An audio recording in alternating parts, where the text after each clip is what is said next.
Alright mga idolo, nandito tayo ngayon sa EDSA. Binabaybay natin ngayon ang EDSA. Mag-ibang way naman tayo. Lagi tayo Skyway. Testing ko dito sa EDSA.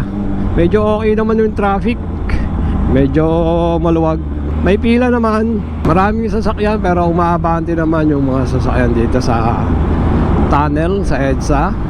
Normal na tong ganitong sitwasyon sa EDSA. Kaya magdadaan ka rito sa EDSA at gamit mo yung big bike, magbaon ka ng pasensya at mahirap sumingit. Hindi katulad ng mga scooter na yan madali isingit. Katulad yan pinahan, kabilaan, ingat-ingat baka tayo'y makagasgas ng mga sasakyan, bayad pa. Unlike sa mga scooter, madali sila nakakasingit. Siyempre, ito yung nasa kaliwa natin, bus lane lang yan. Bawal tayo dyan. Alam na this, kapag nahuli ng MMDA dyan, 5,000 ang ticket mo dyan, nababayaran. Ayaw ko padaanin na ito.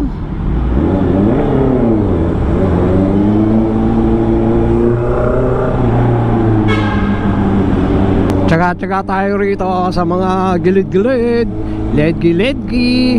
Ibang klase ang EDSA pag tumukod ang traffic. Huwag tayong pupunta sa bus lane.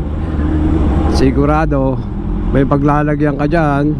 Mataas-taas na fine yan, 5,000. Dito magtsaga ka lang sa gedli-gedli, makakaraos ka na. Makakarating ka rin naman sa pupuntahan natin May mga mangilan-ngilan din na dumadaan dyan sa bus lane na yan. Yung mga nagmamadali siguro. Ang problema pag na-tsempohan sila ng enforcer dyan na nakabantay, yari sila. Walang sorry dyan.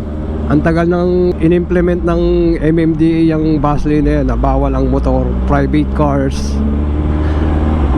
Kaya wala ang i-reason dyan na hindi mo alam.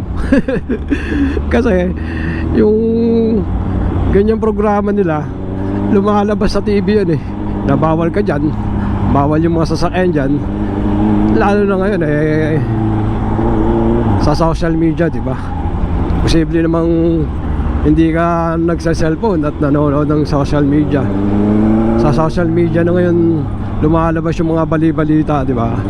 Imbis na pang maintenance mo na sa motor mo yan or pang budget mo pang isang buwan, tsagain mo na lang tong napakasikip na kalsada na to na naka-assign sa atin mga sasakyan tsaka mga motor. So far wala pa tayo nakikitang mga nangangamote na kapwa natin riders na dumadaan sa bus lane. Na-miss natin dumaan dito sa EDSA na nakamotor. Kaya dito tayo dumaan ngayon.